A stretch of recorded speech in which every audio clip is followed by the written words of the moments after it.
Tetap menuju ke arah Onyx. Oke, mari kita menyaksikan.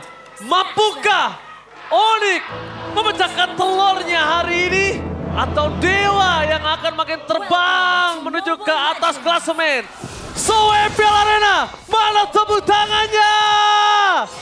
Let's go to the lane after. Ini Okta harus membuktikan kalau memang kelayakan menggunakan Lui itu ada dari diri dia. Ya menurutku dia cukup oke tau dari duality-nya dia. Betul. Duality-nya sering banget kena. Tinggal kita tunggu diversion-nya. Begitu sudah mulai klop satu sama lain jadi mid laner kuat ya. Oke, dari emblem setnya dulu, support untuk Badang.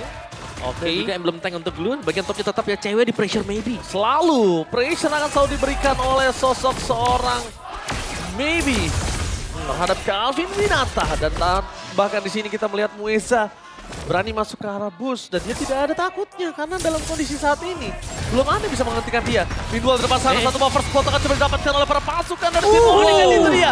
First blood from Kairi. Di tangan seorang Kairi. Salah satu jungler yang cukup mengerikan di dunia Mobile Legends Bang Bang membuat sosok Mueza harus kehilangan satu flickernya yang cukup mahal Lim. Itu dia. Di objektif nanti. Ya kelihatan banget tadi trapping yang berhasil dari Kiboy dan Peter. Wah, dapat lagi. Gak jadi level 4. Wow, gak jadi level 4 Ray di sana bakal memasang Karster Soriso. Mundur ke arah belakang, dua flicker initiate power yang dimiliki Dewa bahkan udah tidak ada. Yap, terutama untuk di turtle pertama ya yang sangat dibutuhkan dan maybe. Oh, maybe. Terlalu agresif kayaknya tadi ya. Akhirnya out position juga. Dan terpaksa menggunakan flicker. Ini udah nggak ada spell sebenarnya. Dari Onyx bebas nih mau geng manapun. Tiga ini yang flicker Om. Lagi habis ya semuanya. Jadi dari Dewa mungkin hanya akan berusaha untuk mendapatkan kompensasi ya. Berupa purple buff yang sedang diambil oleh Ray juga. Dan sepertinya Sun sadar akan hal tersebut. Oke, tapi nampaknya Sans melihat sedikit potensial adanya ganking yang terjadi. Tapi para pasukan dari tim Dewa United, mereka berhasil mendapatkan purple buff. Apakah berhasil di take over kembali Lester Kairi? Tapi nampaknya Kairi tidak terlalu berani untuk masuk lebih dalam lagi. Satu point kill akan menjadi pilihan utama. Dan itu sudah sangat bagus. Minwal di depan sana, satu point kill didapatkan oleh seorang Sans. Mueza hampir menjadi point kill yang kedua. Minwal Kairi di sana dan satu tamparan yang keras dari seorang Sans membuat Mueza hilang untuk kedua kalinya. Itu dia Cecil yang di awal. Diajak tim fight, damage yang memang belum terlalu sakit tapi 2 point kill. Ini sinyal untuk Cecilian yang prematur nih. Yes, ini udah mulai masuk ke lampu kuning Om Awa. Iya, hampir sama kan game pertama tapi bedanya. Ini yang membedakan ya hasil game pertama dan game sekarang. Game pertama cuma assist. Oke. Sekarang dapetin point kill 2. Point kill 2, ini berbeda. Pasti lebih unggul tapi lihat di depan sana Maybe tidak memiliki flicker kembali dan bakal coba diencam-encam. Pertukaran point kill yang selalu tidak adil antara Gold Lane dan juga Gold Lane dengan Roamer ini tidak akan pernah adil sekalipun dalam under kondisi lane. Iya, seenggaknya mereka harus dapetin sesuatu nih sebagai timbal baliknya. Orange Block lah salah satunya, jadi opsi yang lumayan bagus juga. Oke, Retribution yang berhasil didapatkan dari sosok seorang Ray, setidaknya pertukaran masih catch up dari segi jungle-nya. Tapi kalau ngomongin ke arah Gold Lane, ini udah mulai under kondisi dari seorang Maybe ketika head to head dengan seorang Calvin Winata. Ya, bukan cuma assist ya tadi, tapi gankingan yang masuk juga tadi membuahkan hasil buat Onyx sehingga membuat akhirnya cewek ini ada kesempatan juga. Tidak hanya di pressure di freeze lane-nya, tapi bisa ngembalikan keadaan dan sudah mulai berjalan ke tengah. Sudah mulai ada kesempatan untuk mendapatkan misalnya nih ya, ngebantu mid, dapetin satu lane mid atau tetap stay di bagian top. Karena gue ngerasa nih kalau nggak ada ganking ke arah Gold Lane yang nggak akan pernah pencet Purify dari cewek. Untuk ngelawan Granger ya nggak bagus juga kan, kayak dia pakai Purify buat apa gitu loh. Haskell udah jadi loh, semakin sustain nantinya front to back sangat-sangat mungkin. Dan ini lebih buat Sans juga ya, kita melihat betapa nyamannya dia selalu join team fight dari menit awal loh. Itu dia. Dia tetap hadir ya, entah dengan Sanguine Claw-nya aja nih. Tapi kayak bad impact-nya juga lumayan oke kok. Kayak on point, damage-nya masih ada. Top lane. Oh weh cewek, Calvin Winata, Purify Gaming nggak bisa menyelamatkan diri. Jadi lihat 4 orang bertukar dengan satu turtle. Lim, is it worth it? Untuk sekarang lumayan sih, karena dia nggak bisa kontak juga. Oke. Tidak ada kontes karena the best yang bisa dilakukan adalah mendapatkan satu point kill. Tapi kali ini lagi dan lagi kondisinya menuju ke arah top lane. Target utama mereka kali ini ada di arah Maybe. Lihat satu tamparan pertama dari seorang Sans. Dan bahkan Sans di depan sana bakal ditukar flicker for defensive. Gagal! Dan satu point kill yang didapatkan oleh Follow Dia bisa diberikan oleh seorang Soriso berhasil membuat game juga tumbang. Pertukaran yang sangat mewah untuk tim Dewa. Membalikan keadaan dari Gold yang sudah diunggulkan oleh tim Onyx. Sekarang udah mulai perlahan ditarik mundur. Wow, terlalu semangat tadi Suns. Dia coba untuk agresif dan di-commit. Untungnya masih bisa dibeli waktu oleh Mueza. Sehingga Flicker dibalas dengan Flicker, tapi kerugian jelas ada untuk Onyx. Ya, dimana mereka berusaha untuk mendapatkan point kill, malah mereka yang dibalikan juga. Tapi ya, peluangnya masih ada di Kairi sekarang yang bebas untuk melakukan farmingan. Oke, melihat kali ini mereka bakal coba komit menuju ke arah Sorizo, tapi nampaknya ejektornya ke arah yang lain. Point kill ke arah seorang Nocta. Target yang sangat tepat dari seorang Keyboy. Ejektor dari Keyboy membuat permasukan dari tim Dewa. Mereka nggak bisa team fight dari front to back. Mereka nggak punya power magical damage. Mereka harus lepaskan turret di arah top dan bahkan di arah bottom lane. Permasukan dari tim Dewa. Mereka harus kehilangan satu purple buff. Lagi dan lagi. Ketertinggalan gold, Onyx dibayar lunas tadi. Langsung dibikin lagi 3.000 gold. Dan jangan lupa mereka bawa Cecilion. Sorizo, poke damage yang diberikan sakit banget sih. Ya. Dan pilihan yang tepat tadi ya, ketika kita melihat Unstoppable Force sudah dibuka, Sorizo bukan target ternyata. Flickernya ke tempat yang berbeda. Karena kalau targetnya ke arah Sorizo itu sama saja menyemplungkan para pasukan dari tim Onyx ke dalam jurang oleh Keyboy. Tapi itu membuat akhirnya kaget juga, Oktay kayak tidak menyangka sama sekali. Siapa yang menyangka yang dilempar Loi? Gerakan tiba-tiba. Yep. Bahkan Loi-nya pun tadi memang ada informasi Loi tanpa flicker kan. Jadi udah lumayan enak. Ini skip ngecatat. Oke, flicker fall defensif kembali dibuat oleh seorang Suns dan seorang Mueza yang coba untuk memberikan gertakan sambal di depan sana membuat para pasukan dari tim Dewa. Mereka harus melepaskan turtle yang ketiga, 3.000 gold difference. Dan jangan lupakan Sorizo kondisinya kali ini di depan sana udah ada Chowhead. Satu kali ejector walaupun karena cewek. Dia masih punya sliding tackle, dia masih punya purify. Yep. Dan sangat sulit ya untuk bisa men-trigger purify dari cewek sejauh ini. Harus di all in baru purify-nya bisa kepakai tadi. Dan Ryota, lagi nih ya, Ryota bersama dengan Keyboy harus menjadi mata untuk Onyx juga. Dimana mereka sangat butuh vision. Ray? Sore akan menjadi target utama, tapi lihat satu tembakan dan kibokan dari sosok seorang Calvin Winata.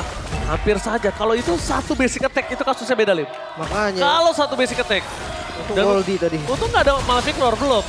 Tapi Ryota bakal coba ditargetkan dari sosok seorang Mueza, nggak bisa masuk lebih dalam lagi. Satu purple buff dari Ryota. Flicker for defensive di depan sana membuat pasukan dari tim Dewa kali ini berhasil mendapatkan Ryota. Meanwhile Mebe terkerangkan satu hit terakhir. Tidak bisa diselamatkan, tapi Ray terlalu bersinar. Satu hit dari cewek, tidak bisa mendapatkan seorang Ray. Dan bahkan di sini Ray dan kawan-kawan berhasil membuat 4 pemain dari tim Onyx bertekuk lutut. Oh my god, tersisa Suns seorang diri. Dan langsung di zoning juga. Satu buah celah yang terlihat tadi Sorizo. Masuk di waktu yang tepat 3 orang tadi yang terkurung. Yep, menyerang adalah pertahanan terbaik, tapi apakah itu berfungsi sekarang? Karena kita melihat Onyx mereka selalu berusaha untuk membuka team fight. Dan ternyata mereka yang dibalikan karena ada badang. Karena overcommit di tempat yang tidak seharusnya. Mereka terlalu dalam ruang yang sempit. Itu membuat dari seorang Joy bisa masuk dalam. Ritme dari Joy-nya, dengan ritmenya dia bisa masuk keluar dengan mudah, Om. Berbeda kalau misalnya mereka punya jarak yang terlalu jauh, Lim. Dan lunas sekarang Onyx. 3.000 gold yang mereka ungguli tadi sekarang hilang. Tidak ada artinya. Ketarik langsung. Ya, tidak ada artinya. Kali ini dibayar cicilannya Om Awa. Dan mereka harus berhati-hati sekarang dengan gold gap yang sudah mulai disamakan. Onyx mereka tidak akan mudah untuk mendapatkan Lord yang pertama ini, jelasnya akan diajak dance bersama dengan Dewa juga yang sudah mulai sedikit mengalami keunggulan ya untuk faktor ekonomi juga. Dan kali ini kalau kita bicara soal rapi-rapian, Suns lah yang harus ditangkap. Yes, Ya, setuju. mungkin nggak boleh sembarangan ya untuk targetnya. Dan perbedaan dari game yang pertama, Kairi di game pertama unggul level jauh banget. Karena Sampai standar. sekarang sama, Ray levelnya sama kayak Kairi. Yang menandakan bahwa ya kontes sangat-sangat possible. Kontes sangat-sangat possible, tapi kali ini kita lihat perpasukan dari tim Dewa United. Mereka tidak akan pernah meninggalkan kembali Lord Objective yang sudah mereka miliki. Satu kali tamparan dan sangun. Kalau dari Suns dapat ini bisa ngebuat Ryota. Bonya utamakan di sana ejector. Menuju ke Sorizo, Insante play yang didapatkan perpasukan dari tim Onyx membuat Sorizo tumbang dan di belakang sana. Mueza terperangkap, tidak ada front laner. Ray tertinggal seorang diri. Tidak ada yang bisa menemani, tapi nampaknya perpasukan dari tim Dewa mereka memaksa menuju ke Ryota. Lord didapatkan tim Onyx. Momentum Magic Tower kembali dengan flicker yang dimiliki dari seorang Keyboy transfer Sorizo ternyata menjadi sebuah jawaban. Lagi-lagi Keyboy yang muncul untuk bisa membalikan situasi yang sekiranya terdesak buat Onyx. Dan bahkan sekarang Onyx mendapatkan Lord. Akan dibiarkan kan untuk slow push juga. Masih bisa untuk slow push 3 lane. Bisa dimaksimalkan oleh Onyx kalau mereka mau juga. Mereka bisa memanfaatkan keunggulan dari Jowhead sekarang. Ejector dan juga Unstoppable Force. Oke. Mereka bakal paksa midnya terlebih dahulu sih. Mereka bakal paksa mid terlebih dahulu. Kiboy akan coba dipasang di depan sana. Mundur ke arah belakang. Informasi telah didapatkan. Tapi lihat. Sorizo terperangkap lagi. Flicker power defensif untuk kesekian kalinya membuat para pasukan dari tim Onyx kayaknya akan lebih tenang karena tidak akan ada initiate power dari Sorizo. Itu dia satu informasi penting dengan kondisi Lord yang masih ada dan masih jauh sebetulnya. Untung penguasaan landing dari Dewa juga nggak terlalu buruk. Mereka langsung menugaskan Ray untuk pegang landing jauhnya. Tapi hanya 4 untuk defense, harus berhati-hati. Oke, Calvin Winata kali ini free hit di depan sana. Mereka berhasil mendapatkan seorang Rio. Tetap ada following up damage. Sepertinya mereka harus biarkan terlebih dahulu. Turret yang di tengah itu jebol dan ini dia. Malefikan menjadi sebuah masalah untuk seorang Calvin Winata. Untuk mendapatkan Calvin Winata makin lebih jauh nampaknya. Makin lebih sulit, Lim. Tapi top lane-nya malah dapat juga sih dari Dewa. Ini satu move yang lumayan bagus. Seenggaknya pasifnya juga kan, pasifnya pecah. Pasif yang luar biasa bagus. Tapi untuk ngomongin ke arah Ray, semaksimal mungkin udah mereka dapatkan informasi, didapatkan Ryota. Wait. Menjadi target utama, ternyata itu adalah pet belakang. Lihat, tipat kembali terjadi. Momentum dilakukan, Sans berhasil menghindari damage dari seorang Muesa. Lihat kalau defensif tidak akan bisa menghentikan seorang Muesa. Tapi nampaknya double kill dari seorang Maybe. Oh, Maybe. Lucky for triple kill. Masih bisa dihindari. Kairi one by one situation dan shutdown. Kairi save the day for this time. Dia membuat Maybe tumbang karena kalau tidak Kairi tadi akan menjadi satu wipeout yang akan disesali oleh Onyx. Tapi ini move yang sangat-sangat baik Dewa United dengan diversion yang cukup berani. Mereka mengungguli sekarang posisinya. Jumlah mereka unggul, vision mereka terbuka, bahkan mid dari Onyx terbongkar. Yes. Yang kita nantikan tadi, diversion move. Dan akhirnya Octave membuat hal tersebut yang membuka sedikit peluang tadi untuk Dewa memenangkan team fight. Dan Maybe, kalau kita lihat positioning dari Maybe juga yang cukup rapi ya di bagian belakang. Yang membuat dia cukup sulit untuk bisa ditangkap. Sehingga akhirnya Kairi harus turun untuk bisa menumbangkan dia. Wah itu Kairi kalau nggak on point. Kalau satu hit terakhir yang nggak keluar, itu beda ceritanya loh Lim. Itu bisa. Itu beda cerita, wipeout itu. Wipeout inner hilang semua sih, atau mungkin satu base turret. Mungkin kalau endgame belum bisa karena respawn time-nya tadi memang lumayan cepat. Tapi seenggaknya visionnya tuh langsung patah banget. Dewa langsung unggul kayak sekitar 70-80% gitu. Ya makanya itu akan menjadi wipeout yang akan disesali oleh tim Onyx. Oke, sekarang tempo kembali menurun. Dengan keduanya yang dimana goldnya juga perbedaannya hanya 1000 aja. Ya untuk menit 12 mungkin 1000 gold ini nggak terlalu berarti bagi mereka. Balik lagi ke strategi. Siapa yang akan pick off duluan mungkin itulah yang akan menjadi pemenangnya. Kalau yang gue lihat dari tadi ya. Boost awareness dari Onyx ini agak kurang om. Bukan cuma boost, aku lebih ke lane management. Di bagian top tadi kita bisa melihat betapa mudah. Oke, flicker dari seorang Muesa berhasil mendapatkan Kiboy. Menuju ke arah belakang di targetnya menuju ke arah seorang Kiboy bermasuk ke arah tim Onyx. Mereka kehilangan Kiboy. Tapi Sans sebagai high ground defender juga tidak bisa dihentikan. Dan Ray kali ini tershutdown. No power of retribution. Bahkan Lord bisa di tangan para pasukan dari tim Onyx. Muesa di depan sana. Papuka berhasil mendapatkan Lord terlalu kencang live dari seorang Calvin Winata. Dan itu dia. The retribution di shot point. Mereka nggak boleh terlalu memaksakan karena kalau Winata terlalu kuat di depan sana. Sorizo. No. Terlalu lama pasti kalau Sorizo juga harus tumbang. Karena wave ini dari top lane. Mereka harus selesaikan terlebih dahulu. Satu celah yang tadi sempat gue bahas. Ketika Joy melawan Bruno, anti-regennya nggak ada yang bisa ngasih efek life pain ke Brunonya sehingga Brunonya akan kuat ketika 1 lawan 1. Yap, dan HP-nya langsung terisi penuh juga padahal kita tahu secara kuantitas Dewa lagi menang di sana karena Kairi lagi nge-clear line di bagian top. Dan bahkan tahu nggak Omawa, ini adalah kondisi yang seharusnya dipegang Dewa. Yang seharusnya dipegang Dewa Lordnya dan mendorong seperti ini ada di tangan Dewa harusnya. Wow. Dan mereka harus melakukan defense conceal play. Tapi kali ini kita lihat mata ditarik Kiboy perpasukan dari tim Dewa. Bakal coba untuk mundur ke arah belakang. Best turret akan coba dilepaskan terlebih dahulu. Membuat perpasukan dari tim Onyx kali ini hanya fokus ke arah belakang. Muesa masuk terlalu memaksakan keadaan. Tapi lihat di depan sana. Satu tamparan dari Sans dan menghilang seorang Muesa. Sorizo hanya mampu mendapatkan satu. Kiboy di depan sana tapi di depan sana Kairi menukarnya dengan 2 poin dari Calvin Winata. Menuju ke arah base. Ini bencana.